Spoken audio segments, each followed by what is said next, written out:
आप लोगों का बहुत बहुत शुक्रिया कि आप इतवार के दिन तकलीफ उठाकर यहाँ पर आए हैं। आपको ये बताना ज़रूरी समझता हूँ और मुझे यकीन है कि आपके ज़रिए से पूरी जनता को, आवाम को ये बात मालूम होगी कि हैदराबाद दारुस्सलाम में 19 अप्रैल के दिन शाम में 7 बजे से 10 बजे तक all India Muslim personal law board की जानिब से वक्फ अमेंडमेंट बिल 2025 के ख़िलाफ़ एक प्रोटेस्ट मीटिंग, पब्लिक मीटिंग रखी जा रही है और जिसकी सदारत all India Muslim personal law board के सदर मौलाना खालिद सैफुल्लाह रहमानी साहब करेंगे।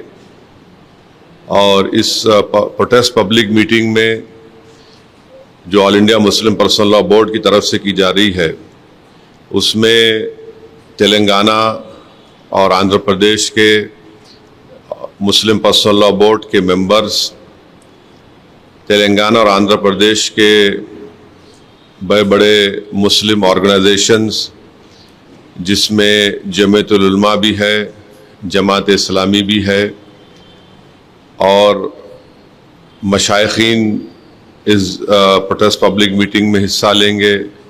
उलमा इकराम इस पब्लिक मीटिंग में हिस्सा भी लेंगे और अपनी स्पीचेस और अपने खिताबात के ज़रिए आवाम को बताएंगे कैसा ये वक्फ अमेंडमेंट बिल वक्फ के मुफाद में नहीं है।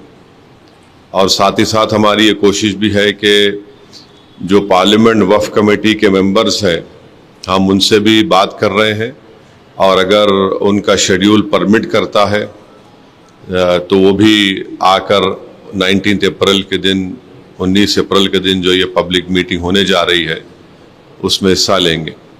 19 अप्रैल के दिन मगरिब की नमाज बाजमात दारुस्सलाम के ग्राउंड में अदा की जाएगी। उस नमाज में जनाब रिजवान कुरैशी साहब जो ख़तीब और इमाम मक्का मस्जिद है नमाज मगरिब पढ़ाएंगे और उसके बाद उनकी क़िरत से ही जलसे का आगाज़ होगा। तो ये एक अहम इत्तला मैं आपको बताना ज़रूरी समझता हूँ। और दूसरी बात यह है कि आप जानते हैं कि वक्फ अमेंडमेंट बिल जो नरेंद्र मोदी की सरकार ने लाया है वो अनकॉन्स्टिट्यूशनल है। वो हमारे भारत के आइन के आर्टिकल 14 का, आर्टिकल 15 का, आर्टिकल 25, आर्टिकल 26 और आर्टिकल 29 का एक ग्रेव वायलेशन है। और हम ये समझते हैं कि ये वक्फ अमेंडमेंट बिल वक्फ की प्रॉपर्टीज़ को बचाने के लिए नहीं लाया जा रहा है। वक्फ की प्रॉपर्टीज़ पर जो एंक्रोचमेंट हो चुका है उन एंक्रोचर्स को हटाने के लिए नहीं लाया जा रहा है। वक्फ प्रॉपर्टीज़ की रेवेन्यू या आमदनी में इजाफा करने के लिए नहीं लाया जा रहा है। ना ही ये मुसलमानों के मुफाद में है, बल्कि ये तमाम अमेंडमेंट्स जो किए गए हैं बीजेपी और एनडीए के सपोर्टिंग पार्टीज़, चाहे वो टीडीपी हो, जेडीयू की नीतीश कुमार हो, चंद्राबाबू नायडू हो, चिराग पासवान हो, जयंत चौधरी हो, मांझी साहब हो या फिर कुमारस्वामी हो, तो इनकी सपोर्ट से बीजेपी ने एक काले कानून को बनाया है। और ये इस बात को बताता है कि मुसलमानों पर बीजेपी उनको शक की निगाहों से देखती है और इसलिए देखती है क्योंकि हिंदू धर्म के एंडोमेंट बोर्ड में, जैन धर्म के एंडोमेंट बोर्ड में, सिख धर्म के एंडोमेंट बोर्ड में यहाँ पर सिर्फ उन्हीं की मजहब का मानने वाला उसका मेंबर बन सकता है। इन धर्म के बोर्डों में लिमिटेशन एक्ट अप्लाई नहीं होता। इन धर्मों में बाय यूसेज वो उस धर्म की प्रॉपर्टी बन सकती है। और इन धर्म के बोर्डों में दूसरे धर्म के मानने वाला भी उनको अपनी प्रॉपर्टी दे सकता है। ये तमाम चीज़ें इस अमेंडमेंट बिल के ज़रिए नरेंद्र मोदी की सरकार ने मुसलमानों के इस धर्म के बोर्ड से छीन ली है।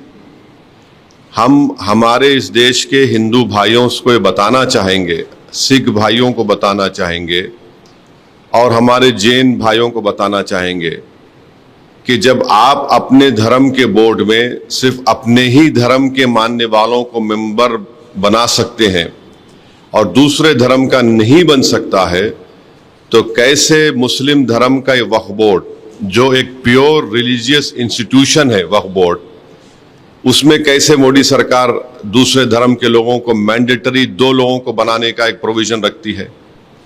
और जब आपके पास लिमिटेशन एक्ट अप्लाई नहीं होता है, जिसके जरिए से अगर हिंदू एंडोमेंट बोर्ड की प्रॉपर्टी पर, जैन धर्म की प्रॉपर्टी के ऊपर, गुरुद्वारा प्रबंधक कमेटी के प्रॉपर्टी के ऊपर अगर कोई नाजायज कब्जा करता है तो उसको आप कभी भी निकाल सकते हैं। वो मुस्लिम धर्म के एंडोमेंट बोर्ड पर लिमिटेशन एक्ट अप्लाई करके नरेंद्र मोदी की सरकार एंक्रोचर को मालिक बनाना चाह रही है एडवर्स पोजीशन की बुनियाद पर। और फिर आर्टिकल 26 के तहत हर रिलीजियस डिनोमिनेशन को अपने रिलीजियस चैरिटेबल ऑर्गेनाइजेशन बनाने का इख्तियार मिलता है, उसको एडमिनिस्टर करने का इख्तियार मिलता है और मूवेबल और इमूवेबल प्रॉपर्टीज को हासिल करने का इख्तियार मिलता है। ये मुसलमानों से छीना जा रहा है। और आपको मैं बार बार समझा रहा हूं कि इस मुस्लिम धर्म के इस बोर्ड में जो अमेंडमेंट्स नरेंद्र मोदी की सरकार ने और चंद्रबाबू नायडू, नीतीश कुमार, चिराग पासवान, जयंत चौधरी, मांझी साहब ने और कुमारस्वामी ने किया है, उसमें सेक्शन 3D आप पढ़िए। सेक्शन 3D को जब पार्लियामेंट में ये बिल डिबेट हो रहा था, उसको बुज़दिली से अमेंडमेंट को पेश किया गया। और अमेंडमेंट क्या बोलता है कि जो भी मस्जिद, दरगाह, खानखा, आशुरखाने, इमाम बाड़े आर्कियोलॉजिकल सर्वे ऑफ इंडिया के तहत प्रोटेक्टेड और एंशिएंट मॉन्यूमेंट रहेंगे। अब ये बिल बनने के बाद उनका register as a waqf property नहीं होगा। अब आप मेरे को बताइए, सच्चर कमेटी में 180 प्रॉपर्टीज, जो सच्चर कमेटी ने, आप उसके लास्ट पेजेस देखिए, आखिरी के 8-10 पेजेस में 180 प्रॉपर्टी सच्चर कमेटी ने कहा कि एएसआई के इलीगल ऑक्यूपेशन में है। इस सेक्शन 3D के तहत हम उस 180 प्रॉपर्टीज को खो देंगे, जिसमें मस्जिद भी है, खानखाएं भी है, कब्रिस्तान भी है, दरगाहें भी है, सब है। अब इसका इफेक्ट ये भी होगा कि संभल की मस्जिद अब वक्फ की प्रॉपर्टी नहीं रहेगी। मैं डायरेक्ट चैलेंज कर रहा हूं भारत के प्रधानमंत्री को कि आप, मेरा सवाल आपसे है, आप जब अमेंडमेंट ये ला चुके हैं, कानून बना चुके, तो क्या संभल की मस्जिद अब वक्फ की प्रॉपर्टी रहेगी? क्या ज्ञानवापी की मस्जिद वक्फ की प्रॉपर्टी कहलाएगी? क्या मथुरा की मस्जिद वक्फ की प्रॉपर्टी कहलाएगी? जितने भारत में एएसआई प्रोटेक्टेड एंशिएंट मॉन्यूमेंट्स है, उसके एक्ट के तहत उसको बोलते ASMR एक्ट, जिसमें हमारे शिया भाइयों के इमाम बाड़े भी हैं, आशुरखाने भी हैं, दरगाहें भी हैं। अब आप बताइए, इससे वक्फ को छीन नहीं रहे आप, और झूठा प्रोपेगेंडा बीजेपी करी, नहीं कुछ नुकसान नहीं होगा। फिर सेक्शन 2 पढ़ो उसका आप। सेक्शन 2 में लिखा गया कि इस एक्ट से पहले जो ट्रस्ट थे जिनका मकसद वक्फ की तरह हो, और इस एक्ट के बाद जो ट्रस्ट हैं जिनका मकसद वक्फ की तरह, वो ट्रस्ट में रहेंगे। वो क्यों लाया गया? वो इसलिए लाया गया, अमित शाह पार्लियामेंट में बोले कि हम ये सेक्शन 2 को इसलिए लाए क्योंकि हमारे बोरा मुस्लिम भाइयों को इससे फायदा हो सके। वो भी उनको धोखा दिए बोरा मुस्लिम भाइयों को, उस प्रोविजन में बोरा का जिक्र ही नहीं है। ये इसलिए लाया गया क्योंकि भारत का जो सबसे दौलतमंद आदमी है, जो खोजा यतीम खाने को खरीद कर अपना आलीशान बंगला तामीर किया, इस सेक्शन 2 से सबसे पहला फायदा उस शख्स को होगा, सबसे पहला फायदा उसको होने वाला है। दूसरा, इस बिल में यह कहा गया कि अगर वक्फ बीजेपी प्रोपेगेंडा कर रहे, नहीं वक्फ बाय यूजर नहीं है, वक्फ बाय यूजर है, परेशान मत हो, क्यों हो रहे हैं, ओवैसी झूठ बोल रहा है। देखिए, हिंदू धर्म में by usage, temple by usage, मठ बाय यूसेज उस धर्म की प्रॉपर्टी बन जाती है। और हिंदू धर्म के जो बहुत बड़े जूरिस्ट है, उनका नाम है बीके मुखर्जी। बीके मुखर्जी एक जज थे, और बीके मुखर्जी की किताब उन्होंने क्लियरली लिख दिए कि हिंदू धर्म में बाय यूसेज वो उस डीटी की या मूर्ति की या उस मंदिर की प्रॉपर्टी या मठ की प्रॉपर्टी बन सकती है। अब मोदी सरकार जो है इतना गंदा काम किया है, मैलिफाइड है, कि ये बोल रहे हैं कि अगर वक्फ बाय यूसेज रहेगा, मगर अगर डिस्प्यूट होगा या फिर गवर्नमेंट प्रॉपर्टी होगी तो वक्फ बाय यूसेज नहीं होगा। अब मैं अगर वक्फ मेरी प्रॉपर्टी है, मैं अपनी गवर्नमेंट के खिलाफ अगर वक्फ बाय यूसेज को इस्तेमाल नहीं करूंगा तो किसके खिलाफ इस्तेमाल करूंगा? डिस्प्यूट क्या है? डिस्प्यूट कोई भी क्रिएट कर देगा, कोई भी जाके बोल देगा मेरी प्रॉपर्टी है, तो जब वक्फ बाय यूज खत्म हो जाएगा। और बार बार आपसे कह रहा हूं, यह सरकार झूठ बोल रही है। राम मंदिर के जजमेंट में, बाबरी मस्जिद राम मंदिर जजमेंट में सुप्रीम कोर्ट ने कहा वक्फ बाय यूज होगा, बाज़ाब्ता उन्होंने बताया कि उसका एविडेंस ये होगा, उसका पोजीशन होना चाहिए। वक्फ बाय यूज को सुप्रीम कोर्ट ने बाबरी मस्जिद राम मंदिर में अपहेल्ड किया है, और यह सरकार उसमें बोल रही कि नहीं डिस्प्यूट और गवर्नमेंट प्रॉपर्टी होगा। तो सच्चर कमेटी में दिल्ली के 120 प्रॉपर्टीज जो गवर्नमेंट के कंट्रोल में है, सच्चर ने कमेटी ने कहा कि under the illegal occupation of the government, Delhi government, this should be return to the Delhi Waqf board, Delhi Waqf board वापस करना चाहिए। और सच्चर कमेटी ने कहा कि उस 120 सिर्फ दिल्ली के प्रॉपर्टीज की 2007 में मार्केट वैल्यू 8,000 करोड़ रुपए है, 8,000 करोड़। अब जब ये वक्फ बाय यूज का प्रोविजन आएगा, लॉ बन गया, 120 प्रॉपर्टीज चले गए मेरे, जिसमें दरगाहें भी है, जिस पार्लियामेंट के सामने की मस्जिद है, जिसके इमाम रामपुर के मेंबर ऑफ पार्लियामेंट मौलाना मुहिबुल्लाह साहब हैं, वो चले गए। अब कल गवर्नमेंट बोले नहीं मस्जिद तुम्हारी नहीं, हमारी प्रॉपर्टी है, लगा दिए, तो उसमें तो खत्म ही हो गया। अब दूसरा यह है कि अगर मैं जाकर एएसआई के मॉन्यूमेंट से मेरे, जो सच्चर ने कहा, मैं जाके बोलूंगा गवर्नमेंट ने बिल में क्या किया कि गवर्नमेंट का डेफिनेशन जो होता है उसको इतना इनलार्ज कर दिया कि उसमें पब्लिक सेक्टर अंडरटेकिंग्स भी आ गए। अब मैं जाके बोलूंगा भाई मेरी है, तो बोलेंगे हम वक्फ बाय यूज खत्म कर दिया, आपके डॉक्यूमेंट नहीं है। अगर वक्फ बोर्ड जाकर बोलेगा वक्फ बाय यूज मैं इस्तेमाल कर रहा हूं, कोई खाबिज है, इंक्रोचर है, तो गवर्नमेंट बोलेगी नहीं हम तो लिमिटेशन एक्ट अप्लाई कर दिए, 12 साल के बाद उन्हें मालिक बन गया। कौन सा ऐसा प्रोविजन है जिससे वक्फ बोर्ड को फायदा पहुंचेगा, हमको बताइए। हम तो लूज कर रहे हैं हमारे पूरे प्रॉपर्टीज को, वक्फ की प्रॉपर्टीज को। आप सेक्शन 3D ला लिए, सेक्शन 2 ला लिए, सेक्शन 3C कर दिए, डेजिग्नेटेड ऑफिसर। अब डेजिग्नेटेड ऑफिसर कौन होगा बताइए? मेरा गवर्नमेंट से झगड़ा चल रहा, कई जमीनों पे कब्जा है गवर्नमेंट का, तो दुनिया का इंसाफ का उसूल यह है कि कोई भी अपने केस में जज नहीं बन सकता। आप क्या कर रहे हैं? डेजिग्नेटेड ऑफिसर गवर्नमेंट अपॉइंट करिए, गवर्नमेंट एग्जीक्यूटिव का हिस्सा है। हमारे देश में, वतन अजीज में, theory of separation of powers हमारे कॉन्स्टिट्यूशन के बेसिक स्ट्रक्चर का हिस्सा है कि कोई भी अपने केस में जज नहीं बन सकता। डेजिग्नेटेड ऑफिसर गवर्नमेंट नॉमिनेट करेगी, वो किसके हक में फैसला करेगा? वो अगर आप ईमानदार थे तो आप बोलना था कि अगर ऐसे झगड़े होंगे तो कोर्ट तय करेगा, आप कोर्ट को भी निकाल दिए डेजिग्नेटेड ऑफिसर। यानी हर एतबार से मुसलमान अपनी जायदादों को खोने जाएंगे। किरण रिजिजू का कल वीडियो देखा मैं, इतना झूठ बोल रहे वो। कुछ नहीं होगा। अरे आप कानून बना के छोड़ रहे हैं सेक्शन 3C के तहत। अब तो उत्तर प्रदेश में तो उन्हें छीनना चाह रहे हैं।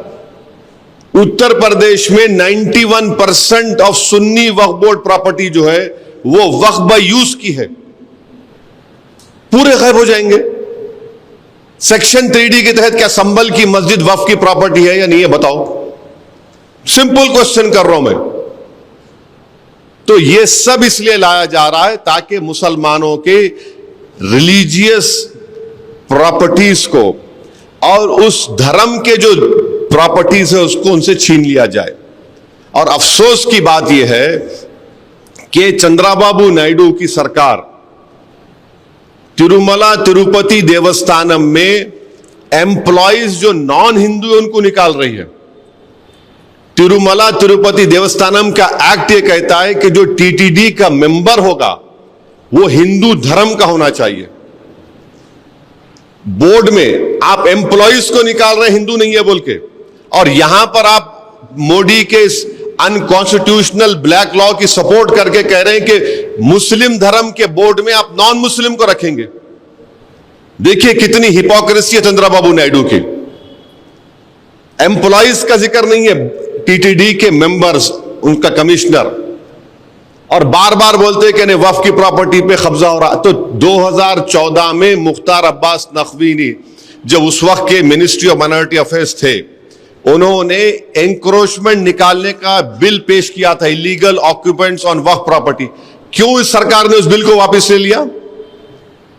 क्यों लिया आपने वापस? आप उसको रखते, उसमें ऐड करते, अपनी ईमानदारी को दिखाते।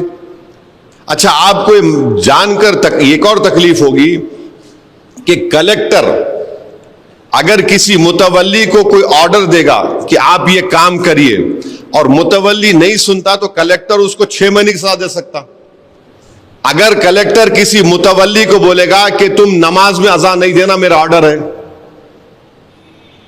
मैं बोल रहा हूं आपको, आप बोलेंगे ऐसा कैसा कर सकते, ऐसा हो सकता, हो रहा है, तो मुतवल्ली जेल को चले जाएगा। कलेक्टर वेरीफाई करने के बाद ही कोई प्रॉपर्टी वक्फ में जा सकती। यह कैसा होगा? तो वक्फ बोर्ड को आप तो पोस्ट ऑफिस बना के रख दिए। Waqf board has become a post office कि वक्फ बोर्ड को इख्तियार ही नहीं है। अच्छा, अब इस कानून बनने के बाद 6 महीने के अंदर, विद इन 6 मंथ्स, आपको पूरे प्रॉपर्टीज को पोर्टल पर रजिस्टर करना पड़ेगा। इंडियन ट्रस्ट एक्ट पढ़ लो आप, उसमें प्रोविजन है ही नहीं पोर्टल का। हिंदू धर्म में नहीं है, एंडोमेंट बोर्ड में, गुरुद्वारा प्रबंधक कमेटी में नहीं है। क्यों आप यहां पर कर रहे हैं? इसलिए कर रहे हैं कि जब आप पोर्टल पर रजिस्टर करने जाएंगे, मिसाल के तौर पे हमारे शौकत साहब सीनियर फोटोग्राफर हैं, ईश्वर रेड्डी साहब भी है। अब शौकत साहब एग्जाम कोई प्रॉपर्टी को रजिस्टर करने जा रहे हैं पोर्टल के ऊपर कि भाई ये वक्फ है, तो फौरन कोई भी रोड चलता आदमी बोलेगा नहीं नहीं शौकत की प्रॉपर्टी नहीं है, रजिस्टर नहीं होना। अब होता क्या, इस बिल में पढ़ो, कलेक्टर अगर शौकत की प्रॉपर्टी के खिलाफ मिसाल के तौर पे इंक्वायरी ऑर्डर कर दिया, जैसा इंक्वायरी ऑर्डर कर रहा वो वक्फ प्रॉपर्टी नहीं रहेंगी। It will not be waqf property till the completion of inquiry. अब इंक्वायरी कंप्लीट करने का कोई टाइम लिमिट ही नहीं है, तो कलेक्टर साहब क्या करेंगे? इंक्वायरी ऑर्डर कर दिए, बैठे आराम से बैठे रहो, मैं तो वक्फ प्रॉपर्टी लूज कर दिया। क्या इस तरह का प्रोविजन हिंदू धर्म के एंडोमेंट बोर्ड में नहीं है? क्या इस तरह का प्रोविजन गुरुद्वारा प्रबंधक कमेटी में नहीं है? जैन धर्म में है? नहीं है। यहां पर क्यों लाए फिर आप? अब पोर्टल पे चढ़ेंगे, जैसा कोई नहीं नहीं अरे ये तो है ही नहीं भाई, वक्फ की नहीं है, चलो कलेक्टर साहब ऑर्डर कर दिए इंक्वायरी, इट वक्फ प्रॉपर्टी नहीं रहेंगी। कोई भी ऑब्जेक्शन डाल सकता है जाके। सेक्शन 3C पढ़ो आप, एनी पर्सन, अरे कौन होगा भाई, कुछ तो है ना, लोकल स्टैंड है, कुछ नहीं, डालो। तो जितने इसके जो 48 या 49 अमेंडमेंट्स है, ये कोई इसका वक्फ से ताल्लुक नहीं है। और इन्होंने एक प्रोविजन क्रिएट कर दिए कि अगर किसी को वक्फ से निकल के ट्रस्ट बनाना है तो ट्रस्ट बना लो। कहां इसका फायदा होने वाला है वक्फ बोर्ड को? और मिनिस्ट्री ऑफ माइनॉरिटी अफेयर्स का एक वेबसाइट पे जाओ आप लोग, कौमी तरक्याती स्कीम है, 22-23 में मेरे ख्याल से अगर गलत मेरा मेमोरी सही है तो कुछ 17 करोड़ अलॉकेट हुए, 3 करोड़ रिलीज करें, 1 करोड़ खर्चा नहीं हुआ उसमें। इसमें कौन आके, मैं आके रोका था। 10 साल से आप सरकार में है ना, स्कीम 10 साल से आप क्या खर्चा करें बताओ। तो ये अच्छा फिर ये बोल रहे कि हम 2 महिलाओं को मेंबर बना रहे, इतना झूठ बोलते हैं लोग। 95 एक्ट में आप पढ़ो, स्टेट वक्फ बोर्ड में और सेंट्रल वक्फ काउंसिल में, उसमें क्या लिखा हुआ है, अंग्रेजी का वर्ड लिखा हुआ है, एटलीस्ट 2 वुमेन, एटलीस्ट 2 वुमेन, और वो मुस्लिम होना चाहिए, नंबर 1। इन्होंने क्या कर दिए, शैल बी 2, माने यहां वहां पर पहले क्या था, कम से कम 2 से बढ़ भी सकते थे, इन्होंने 2 कर दिए खाली। फिर उसमें आप क्या कर रहे, सेंट्रल वक्फ काउंसिल में 22 मेंबर्स है, जिसमें से 11 नॉन मुस्लिम बना सकती सरकार। स्टेट वक्फ बोर्ड में 11 मेंबर होंगे, जिसमें से 7 नॉन मुस्लिम को बना सकते और 4 मुसलमान रहेंगे। अब इलेक्शन नहीं होगा स्टेट वक्फ बोर्ड का, एमपी कैटेगरी का इलेक्शन होता था, एमएलए का, बार काउंसिल का, मुतवल्ली का, गवर्नमेंट नॉमिनेट करेंगी। अब जब गवर्नमेंट नॉमिनेट करेंगी, क्यों करेंगे, प्रोविजन क्यों लेके आए, जब नॉमिनेट करेंगे तो वक्फ बाय यूज है, कोई काबिज है, समझे आप। तो गवर्नमेंट जब बोलेंगे नहीं ये वक्फ बाय यूज खत्म हो गया, ये गवर्नमेंट प्रॉपर्टी हो गई, एनक्रोचर मालिक बन गया, गवर्नमेंट जब कलेक्टर है फैसला लेंगे तो ये वक्फ बोर्ड सब खाली गूंगे अंधे बन के जी हुजूर बोलेंगे। नॉमिनेट ये लोग करेंगे ना, नॉमिनेट को ऐसे लोगों को नहीं करेंगे जो ईमानदारी से काम करेंगे, जो उनको थाली बजाएंगे, जो उनके सामने लेट जाएंगे, उनको ही बनाएंगे ना। तो इसीलिए नॉमिनेशन लेके आ रहे स्टेट वक्फ बोर्ड में और सेंट्रल वक्फ काउंसिल में।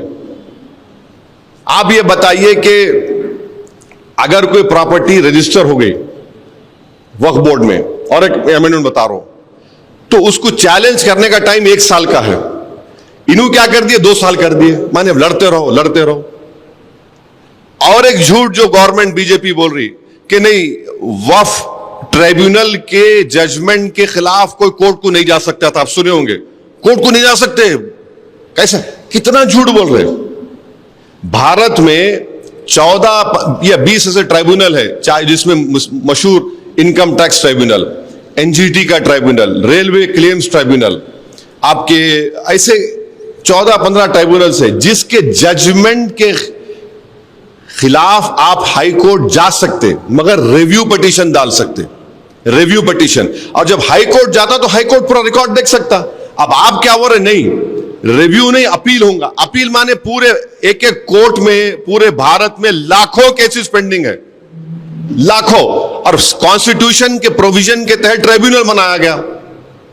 ये ट्राइब्यूनल का झूठ बोले, हमारे हिंदू भाइयों को देश में झूठ बोल दिए, नहीं कोई जा ही नहीं सकता ट्राइब्यूनल। अरे जा सकता बाबा, एनजीटी का ट्राइब्यूनल के जजमेंट के खिलाफ, इनकम टैक्स का ट्राइब्यूनल, रेलवे क्लेम्स ट्राइब्यूनल, आप रिव्यू डालते हाई कोर्ट में, कौन रोक रहा, कोई रोक नहीं सकता किसी को। नहीं पूरे देश में प्रोपेगेंडा कर दिए, जा ही नहीं सकते थे, हम कर दिए। अरे क्या करें आप। और ट्राइब्यूनल का 95 एक्ट में डिस्ट्रिक्ट जज को अपॉइंट करता था chief justice of the high court, जैसा हैदराबाद का ट्राइब्यूनल है, ये तेलंगाना, उसको तेलंगाना हैदराबाद हाई कोर्ट के सीजीआई अपॉइंट करते थे। जब वो अपॉइंट करते थे तो उनके एडमिनिस्ट्रेटिव कंट्रोल में रहता आदमी हो, डिस्ट्रिक्ट जज। अब आप क्या बोल रहे, रिटायर्ड को बना सकते, जब रिटायर्ड को बनाएंगे तो उन्हें तो chief justice of high court के एडमिनिस्ट्रेटिव कंट्रोल में नहीं रहेगा। कौन सा ऐसा प्रोविजन है जो मुसलमानों के फायदे में, हमको बताओ। और आप बोल रहे ओबीसी को हम लाके डालेंगे। अरे भाई साहब, जिस पार्टी में 2014, 2019, 2024 में कितने मुसलमान जीत के आपके पास बताओ। अब तो 240 में चंद्राबाबू नायडू की पार्टी, नीतीश कुमार की पार्टी, चिराग पासवान की पार्टी, जयंत चौधरी की पार्टी और मांझी की पार्टी, कुमारास्वामी की पार्टी, एक मुसलमान नहीं है इनके पास। और इन्हों चले हम मुसलमानों की मोहब्बत में काम करें। एक मुसलमान मिनिस्टर नहीं है आपके पास। कौन सा मुसलमानों की मोहब्बत में आप काम करने जा रहे हैं? तो ऑल इन ऑल ये है कि ये वक्फ की बर्बादी के लिए, मस्जिदों को, दरगाहों को, खानखाओं को छीनने के लिए, और आखिरी अमेंडमेंट की बात कर रहा हूं, एक वक्फ बाय इवैक्यू प्रॉपर्टी होते, यानी जो लोग भारत को छोड़ के चले गए दूसरे कंट्री को, जाने से पहले वो बोले ये मेरी प्रॉपर्टी है, मैं वक्फ कर रहा हूं, उसको वक्फ करके चले गए। और खास तौर से इन पर्टिकुलर एग्जांपल दे रहा हूं आपको, हरियाणा में, पंजाब में ऐसे, मैंने, अगर मैं गलत नहीं कह रहा हूं, बल्कि हजारों एकड़ के करीब या 100 एकड़ करीब ऐसे जमीनात हैं, उसका रेवेन्यू आता पंजाब हरियाणा, पंजाब के वक्फ बोर्ड को, हरियाणा के वक्फ बोर्ड। अब वो प्रोविजन को ओमिट करके आप क्या बोल रहे, कस्टोडियन उसका टेक केयर करेगा, तो वक्फ से निकल गई ना प्रॉपर्टी, वक्फ से निकल गई प्रॉपर्टी। वो क्यों करे आप? वो किसको रियल एस्टेट को फायदा पहुंचाना चाह रहे बताओ आप? ये ऑल इन ऑल है। मैं इतना लंबा और बोल सकता हूं, मगर जो बेसिक, जो अहम अमेंडमेंट जो गवर्नमेंट करी है, जिससे वक्फ को बर्बाद करने की पूरी कोशिशें की जा रही है, हम इसके खिलाफ एहतजाज कर रहे हैं। All India Muslim personal law board ने जो फैसला लिया है हम उसकी तायीद करते हैं, और हम एक ही अपील करेंगे कि जहां कहीं भी जिस किस्म का प्रोटेस्ट हो, आप उसमें उसको कामयाब करिए, और सबसे अहम बात यह, उसको पीसफुल रखिए और अपना प्रोटेस्ट रजिस्टर कराइए। हम अभी भी हम देश के प्रधानमंत्री से ये अपील कर रहे हैं कि आप इस पर गौर करिए। आप ये कानून सिर्फ भारत के संविधान के खिलाफ भी बना रहे हैं और अपनी आइडियोलॉजी को इस देश पर मुसल्लत कर रहे हैं। आपकी आइडियोलॉजी तो इंडियन नेशनलिज्म होनी चाहिए, आपकी आइडियोलॉजी तो संविधान होना चाहिए। जब हिंदू धर्म के लोगों के लिए, सिख धर्म के लोगों के लिए जो चीज अच्छी है, वो मुस्लिम धर्म के लोगों के लिए खराब कैसे हो जा रही है, हमको बताइए। ये हमको आपको इत्तला देना था। अगर आपके कोई सवालात है तो आप बारी बारी से मुझसे पूछ सकते, मैं इंशाल्लाह कोशिश करूंगा उसका शॉर्ट में जवाब देने के लिए। हाँ, अमित शाह अपनी स्पीच में और पार्लियामेंट की जो वक्फ कमेटी है उसकी रिपोर्ट में लिखा गया कि ये प्रोविजन हम बोरा कम्युनिटी के लिए ला रहे हैं, सेक्शन 2 का, मगर उस प्रोविजन में उनका नाम ही नहीं है ना मैडम। उनको धोखा दे दिया आप, क्योंकि देखिए बोरा जो मुस्लिम होते, उनके जो स्पिरिचुअल हेड होते, उनको वो दाइल मुतलक कहते। तो उनके जितने वक्फ प्रॉपर्टीज होते उसमें मुतवल्ली नहीं होता, सिर्फ उनके दाइल मुतलक, माने उनका जो जैसा मुफद्दल साहब है वो ही हो सकते। आप उनका नाम लेके उनके कंधे पर रख के तोप चला दिया आप, मगर उनको ही नहीं दिए कुछ भी। आप प्रोविजन में जिक्र आना ना, उनका नहीं दिया, उनको नहीं है जिक्र उनका। और उसमें गवर्नमेंट सेक्शन 2 से एक रूट बना दी, अगर आपको वक्फ से निकलना है तो ट्रस्ट बना लो। आप एक्ट बना रहे ना, वक्फ को प्रोटेक्ट करने का एक्ट बना रहे, मगर गवर्नमेंट क्या बोल रही, बेटा ये रास्ते से निकल सकता है, निकल जा। तो पतली गली बोलते हैं, हैदराबाद में क्या बोलते हैं, पतली गली से पकड़ ले। वो पतली गली से रास्ता बता रहे आप।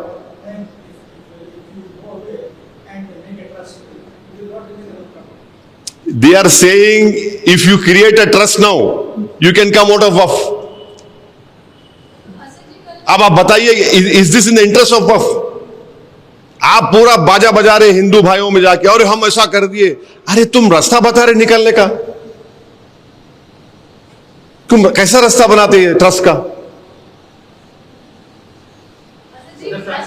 एक मिनट, आप पूछिए ईश्वर जी। क्या कहा? देखिए, मैं वेस्ट बंगाल गवर्नमेंट का स्पोक्स पर्सन नहीं हूं ईश्वर रेड्डी साहब, अनफॉर्चुनेटली। नहीं, मैं किसी गवर्नमेंट का भी स्पोक्स पर्सन नहीं हूं। मैं अपनी पार्टी की तरफ से ये बात करने के लिए आया हूं, और वेस्ट बंगाल की जो सरकार है उनके पास कॉम्पिटेंट लोग हैं, और मुझे यकीन है कि वो कॉम्पिटेंट लोग आपके सवाल का बेहतरीन जवाब दे सकते हैं। और आपको सिर्फ एक टेलीफोन कॉल करना है, उनको आप कॉल करो, बोल देते आप। हाँ हाँ हाँ, एक बात सुनिए, मेरे को मालूम था आप पूछेंगे बात, क्योंकि आपने आपके ऊपर के लोग बोले आपको मेरे कहीं जा रहे तो पूछो बोल के।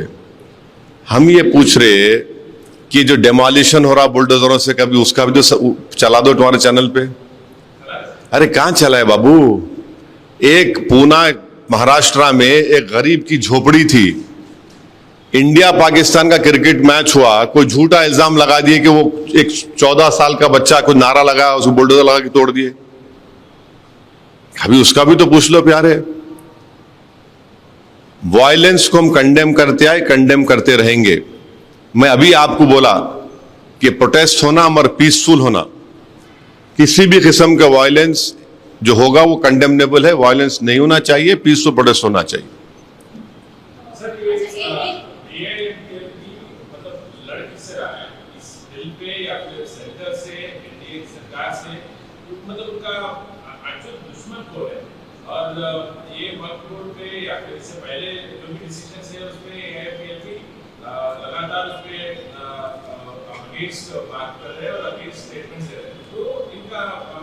नहीं, तुम्हारा जरा मैं समझ में नहीं आता, अंग्रेजी में पूछ लो मेरे से, अच्छा आता, मैं क्लैरिटी से बोल सकता हूँ। वरना नहीं, तुम जो बोल रहे ना डबल मीनिंग आ रहा उसमें, तो तुम जरा इंग्लिश में पूछ लो, क्लैरिटी से पूछ लो, मैं बोलता हूँ।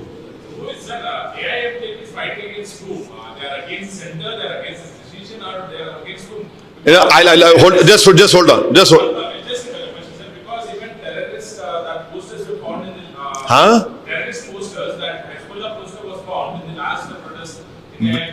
Where? No. See, you are trying to enlarge an issue. All India Muslim Personal Law Board has taken a decision to protest against this black unconstitutional Waqf amendment law that has been made by the Narendra Modi government. That is the decision that has been taken, and they have called for protest till Bakrid. And then on 22nd of this month, let me check the exact date. On the 22nd of this month, in Talkotora Stadium also there is going to be a protest meeting. And to answer your question, who made this law? It is the government of India, of the Prime Minister's government, Narendra Modi government has made this law.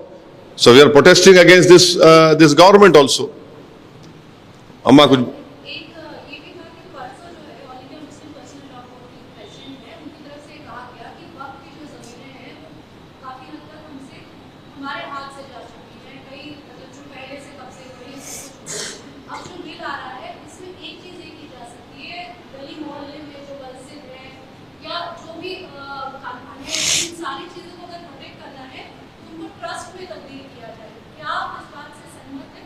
नहीं, देखिए मैं अपनी बात कर रहा हूं। मैं personal law board, सुनिए, पर्सनल लॉ बोर्ड के स्पोक्स पर्सन है, वो आपके सवाल का जवाब देंगे।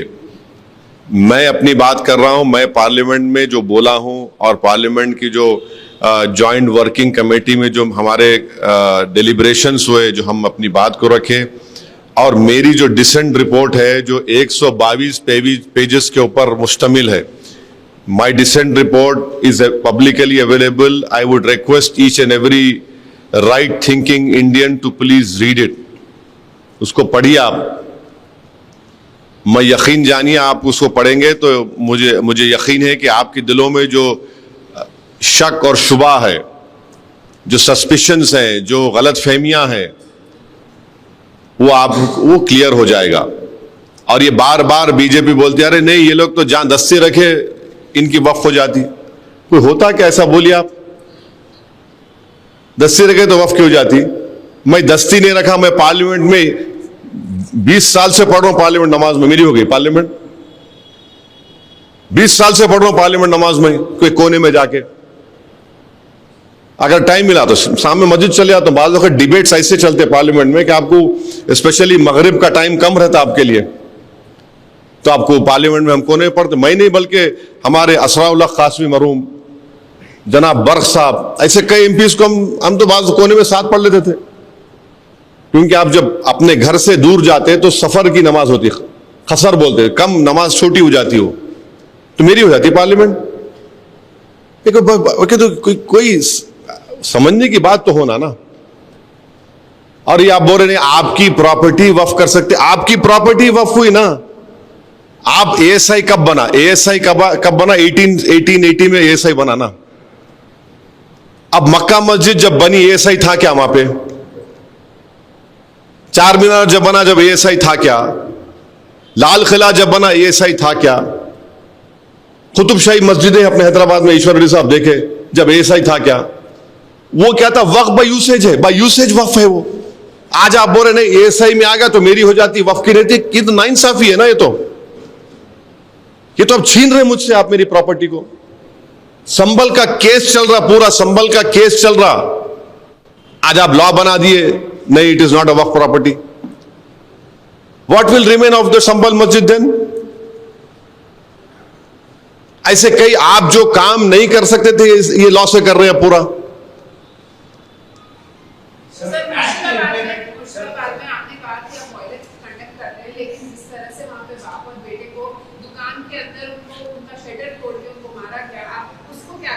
मैडम, चाहे पीलू खान हो, इखलाक हो, अतीक अहमद हो, मुख्तार अंसारी की मौत हो, चाहे कहीं भी मॉब लिंचिंग होती हो, चाहे मुर्शिदाबाद के उस बाप बेटे को मारा गया हो, और फिर एक पुलिस फायरिंग के आप क्यों नहीं बोल रहे एक मुसलमान मरा, उसमें आप बोलो ना, पूरा बोलो ना मैडम। दो लोग ऐसा मरे, पुलिस फायरिंग में मुसलमान मरा। हम हर वायलेंस को कंडेम करते हैं, बल्कि हम तो नाथूराम गोडसे जो करा उसको भी कंडेम करते हैं। इस देश का सबसे पहला आजाद हिंदुस्तान का टेररिस्ट था तो नाथूराम गोडसे था। और इस देश में पिछले 10 साल में तो 11 साल में तो मुसलमानों के खिलाफ नफरत को इंस्टीट्यूशनलाइज कर दिया गया है, इंस्टीट्यूशनलाइज कर दिया गया है। अब हमको ये बात समझ में नहीं आ रही कि आप लोग इतनी देर से कोई ये सवाल नहीं कर रहा कि ज्योतिबाई फूले के ऊपर पिक्चर बन रही है और उस पिक्चर में ये फैक्ट है कि दलितों के ऊपर जुल्म हुआ, हो रहा है और होता रहेगा।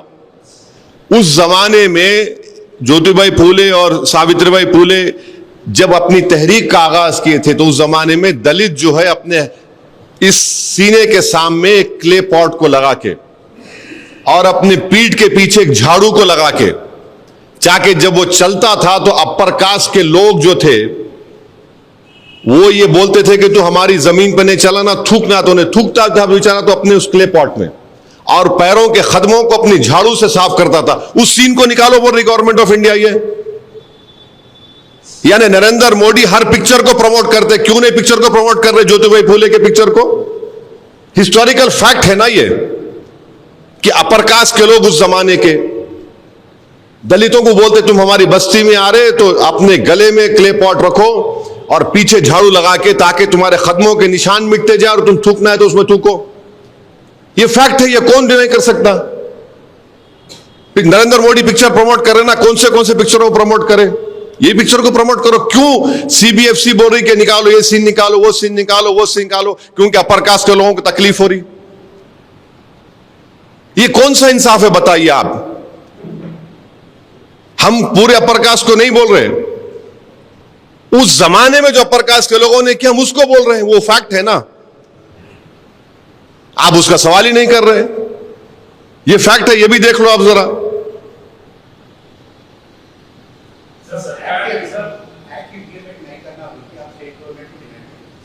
अरे अभी तो बात करेंगे, all India Muslim personal law board से बात करेंगे, वो लोग क्या डिसाइड करेंगे हम देखेंगे।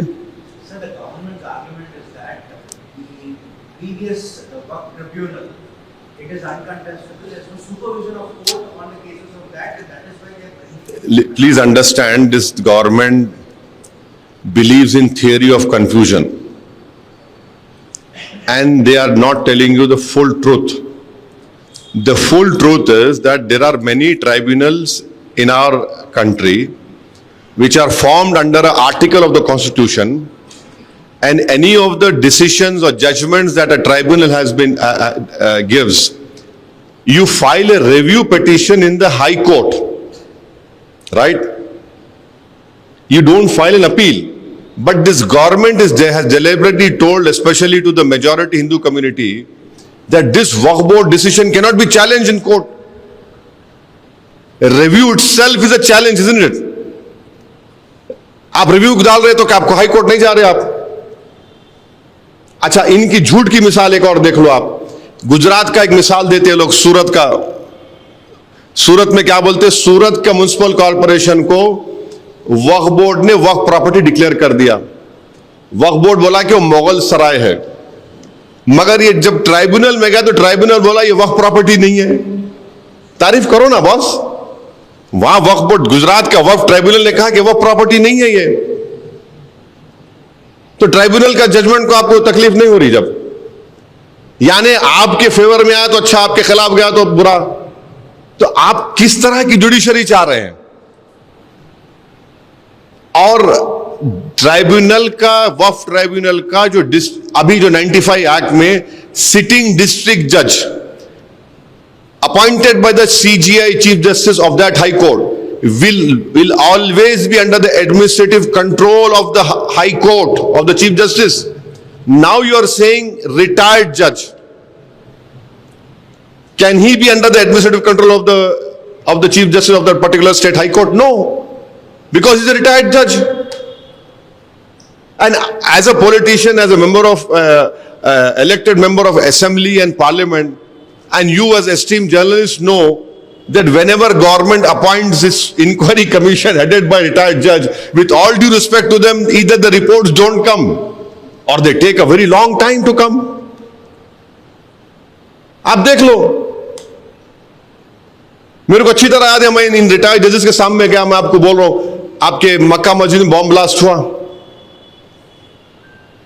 हुआ, उसमें गोलियां लगी, बच्चों को शहीद हो गए।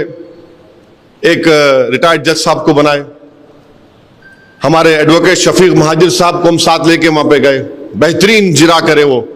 रिपोर्ट अब तक नहीं बाबू, रिपोर्ट आई नहीं अब तक। 1998-99 में या 2003 में तालाब कट्टे में फायरिंग हुई, एक औरत अपने घर में बच्चे को दूध पिला रही थी, डेथ हो गई उसकी। रिटायर्ड जज को बनाया, उनका इंक्वायरी चली जीएचएमसी ऑफिस में, मैं गया वहां पे कई हियरिंग में, क्या हुआ रिपोर्ट का मेरे को नहीं मालूम। मैं ये नहीं कोई उंगली नहीं उठा रहा हूं, आपको एक दो एग्जांपल दे रहा हूं। ट्राइब्यूनल में अगर जब डिस्ट्रिक्ट जज अपॉइंट होता है, chief justice of high court का, उनके एडमिनिस्ट्रेटिव कंट्रोल में होता है। अच्छा, हिंदू धर्म के एंडोमेंट बोर्ड में समरी एविक्शन पावर्स है, एंक्रोचमेंट को निकाल सकते, यहां पे नहीं दे रहे आप। और अभी वक्फ बोर्ड का प्रॉब्लम क्या, अगर वक्फ बोर्ड कोई केस सुप्रीम कोर्ट में जीत गया, शौकत मिसाल तौर पे केस जीत गए ईश्वर रेड्डी के खिलाफ, मैं दोस्ती भी बोल रहा हूं, तो जीतने के बाद भी, सुप्रीम कोर्ट से जीतने के बाद भी मेरे को एग्जीक्यूटिव पिटीशन, ईपी पिटीशन यहां आके डालना पड़ता है, यहाँ पे हाई कोर्ट में, यहाँ के लोकल कोर्ट में। आप जीतने में नहीं जाती आपको ईपी डालना पड़ता है यहां पे। इतना रेगुलेशन है वक्फ बोर्ड में, इतना रेगुलेशन है। अच्छा, कैसा वक्फ कैसा होता? अगर शौकत अपनी प्रॉपर्टी दे रहे, वक्फ बोर्ड को लेटर लिखते, वक्फ बोर्ड क्या करता? सर्वे कमिश्नर का काम एक्सपर्टीज है, सर्वे कमिश्नर कलेक्टर से ऊपर है। सर्वे कमिश्नर उस जगह पे जाके सर्वे करने से पहले पब्लिक को बोलता मैं जा रहा हूं, यहां पे प्रॉपर्टी शौकत की है नहीं है बोलो। वहां जाके सर्वे करते, डॉक्यूमेंट्स देखते, उसके बाद सर्वे कमिश्नर सेटिस्फाई तो चीफ सेक्रेटरी को लेटर लिखते, चीफ सेक्रेटरी गजट इशू करता। अब क्या हो गया? आप कलेक्टर करेंगे, और कलेक्टर क्या करेंगे? कलेक्टर भाई, अगर आप वीरप्पा मौली की एडमिनिस्ट्रेटिव रिफॉर्म कमेटी रिपोर्ट पढ़िए, उसमें वीरप्पा मौली की रिपोर्ट ने कहा कि कलेक्टर को और बर्डन मत करो आप। और कलेक्टर तो गवर्नमेंट अपॉइंटी है ना भाई, उन्हें सर्वे करने जाएंगे। अब क्या होगा? शौकत बोलेंगे मेरी प्रॉपर्टी है, तो कलेक्टर बोलेगा नहीं शौकत साहब ठहरो जरा। उन्हें बोलेंगे कौन ऑब्जेक्ट कर रहे, जाके ऑब्जेक्ट कर दे, खत्म, सर्वे भी नहीं होता, नहीं इनकी प्रॉपर्टी नहीं है। अरे क्या है भाई, आप कौन सा काम कर रहे हैं वक्त के लिए, हम पूछना चाह रहे। तो ये चीजें हैं।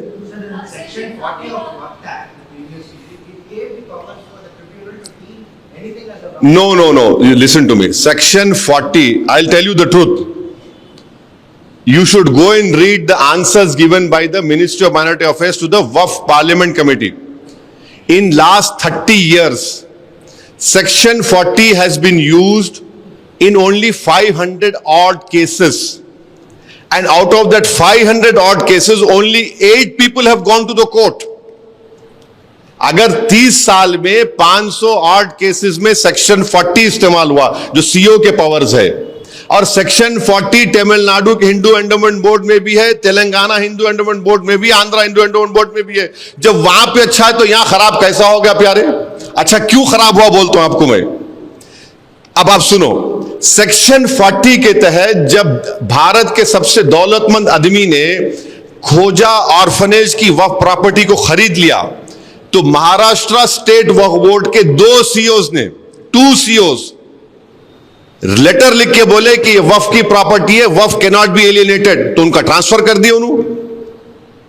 इसीलिए सेक्शन 40 निकाल रहे। पार्लियामेंट कमेटी को आंसर दिए, आई कैन प्रूव इट, मैं लाना था आपको बता। 30 साल में 500 बार या 500 ऑड बार सेक्शन 40 इस्तेमाल हुआ, उसमें से सिर्फ 8 लोग कोर्ट को गए उसके खिलाफ, वो कामयाब है नहीं। अच्छा सेक्शन 40 क्यों जरूरी है? मुसलमानों में वक्फ वाल औलाद होता, वक्फ वाल औलाद यानी अगर कोई मेरी वक्फ की प्रॉपर्टी है, मैं बोलता हूं कि वक्फ का मतलब क्या है? मैं अल्लाह को मालिक बना रहा हूं, ऑलमाइटी अल्लाह, यानी हिंदू बोलते हैं मैं भगवान को दान दे रहा हूं या डीटी को दान दे रहा हूं। मैं ये बोलता हूं कि मालिक तो अल्लाह रहेगा, मगर इसका जो बेनिफिशियरी आएगा वो मेरे बच्चों में डिस्ट्रीब्यूट होना। वक्फ वाल औलाद है, हैदराबाद में बहुत है। तो अब गवर्नमेंट क्या बोल रही है? नहीं, वक्फ वाल औलाद उस वक्त नहीं होगा जब अगर आप बच्ची का हक मान रहे, मार के दे रहे, बच्ची का हक मार के दे रहे। अरे भाई, अगर कोई हिंदू, कोई सिख, कोई जैन, कोई मुसलमान भगवान अल्लाह मूर्ति के नाम पे या गुरु नानक के नाम पे, किसी गुरु के नाम पे अपनी प्रॉपर्टी को दे रहा है, उसमें बेटा बेटी का दोस्त का क्या मामला आ रहा? मैं दे रहा हूं ना भाई, मैं दे रहा हूं, उनको दे रहा हूं, मैं अल्लाह को दे रहा हूं, मैं भगवान को दे रहा हूं, मैं ईश्वर को दे रहा हूं, उसमें बेटा बेटी कैसे आएंगे? हम भारत के प्रधानमंत्री से पूछना चाह रहे, अगर प्राइम मिनिस्टर केयर्स फंड को कोई अपनी प्रॉपर्टी दे रहा, तो क्या उसमें बोल रहे बेटियों को हिस्सा मार के नहीं देना बोल के? पीएम केयर्स फंड में आप ये नहीं बोलते I can give anything I want, क्या उसमें प्रोविजन है उन्होंने गर्ल्स का हिस्सा मार के नहीं दे सकते? आप क्यों रोक रहे भाई? मैं अल्लाह के नाम पे दे रहा हूं ना। आप बोल रहे नहीं बच्चों का हिस्सा मार के नहीं देना। अरे बच्चों का हिस्सा कैसा जब मैं अल्लाह के नाम पे दे रहा हूं तो?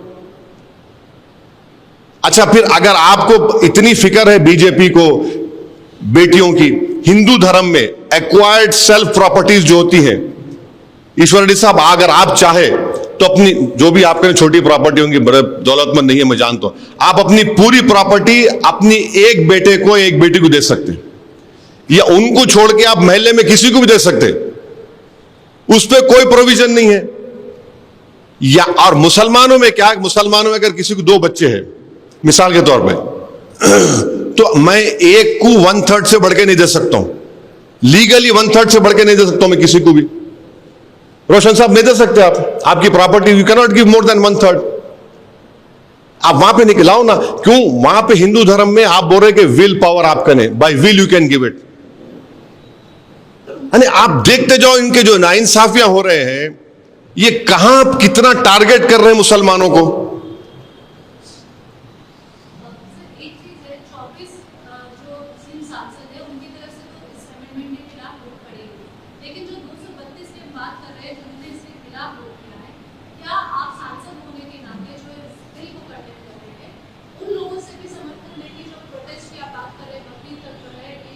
नहीं मैडम, देखिए वो लोग तो पार्टी विप की बुनियाद पे और पार्टी डिसीजन की बुनियाद पे अपना फैसला लिए ना, तो उनको नहीं हम तो आज भी बोल रहे हैं कि आप जो काम करें गलत काम करें।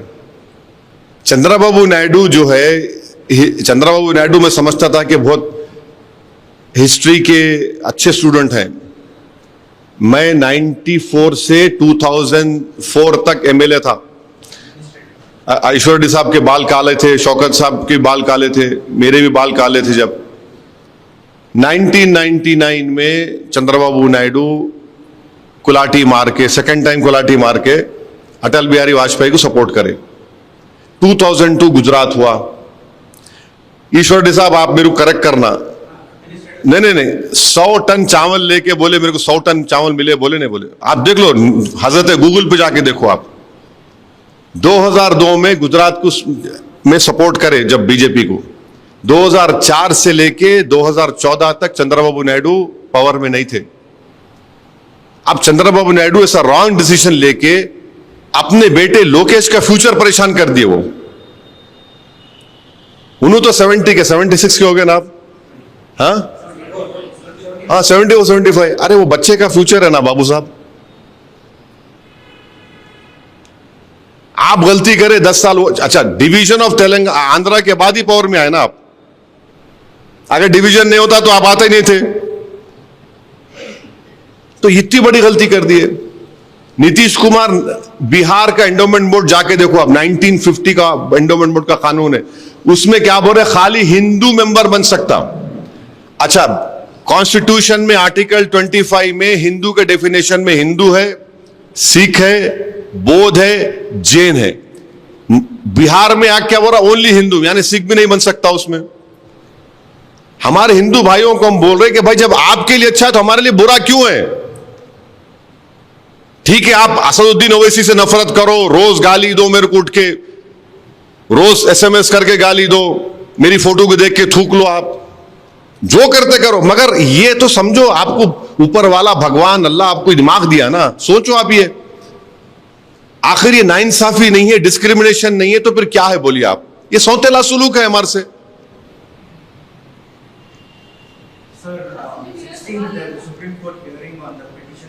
So now, see, it is going. I cannot. I'm just decided to go for why it is against the constitutional parliament.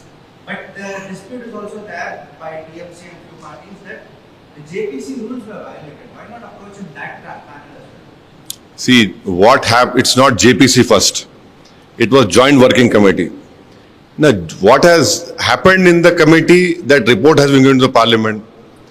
How can the Supreme Court tell this happened in JWC? Usually Supreme Court and courts will not interfere into the internal working of a legislature. We have theory of separation of powers. और कुछ सवालात नहीं है तो खत्म करेंगे। कुछ कुछ नहीं है ना आप लोगों को? 1-to-1 नहीं होने वाला है, सुन लो आप। 1-to-1 नहीं होना, पूछना है तो पूछ लो। मैं 1-to-1 नहीं करने वाला हूं। हम हमारे लोकल हैदराबाद के कोई आप लोग चैनल चलाते, माशाल्लाह आप लोगों का रीच बहुत ज्यादा है, बोलो कुछ है, कोई पूछना है तो बोलो। कहां है सिद्दीक? में नहीं आए।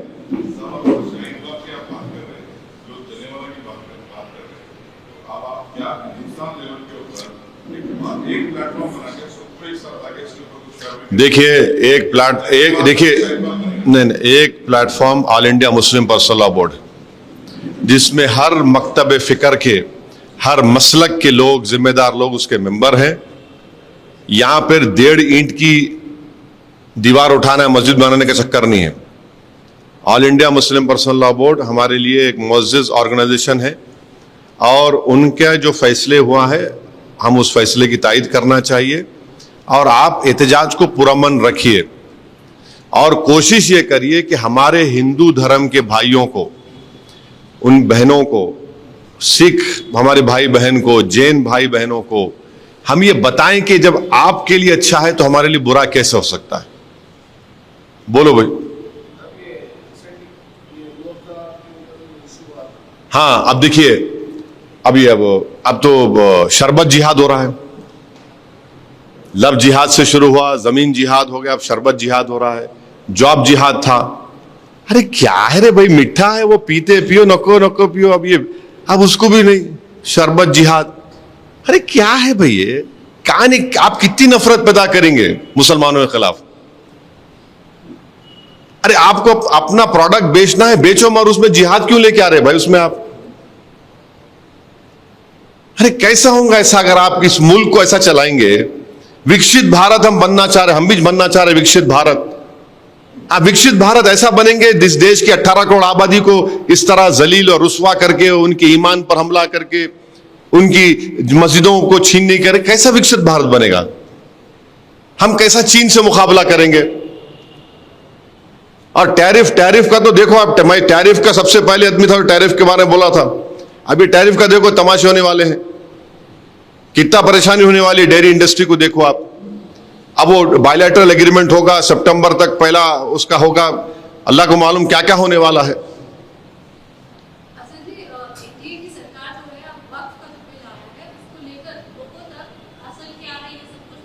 अरे असल के ये बोल दिए ना इतने पूरा, इसीलिए हम लोग उर्दू में बोलते अलीफ से लेके वस्सलाम तक पूरा खोल दिए, खोल खोल के बोल रहे, पूरा एक्सपोज कर दिए। अरे देखिए मैडम, पहले क्या बोलते थे, इस्लाम में वक्फ नहीं है।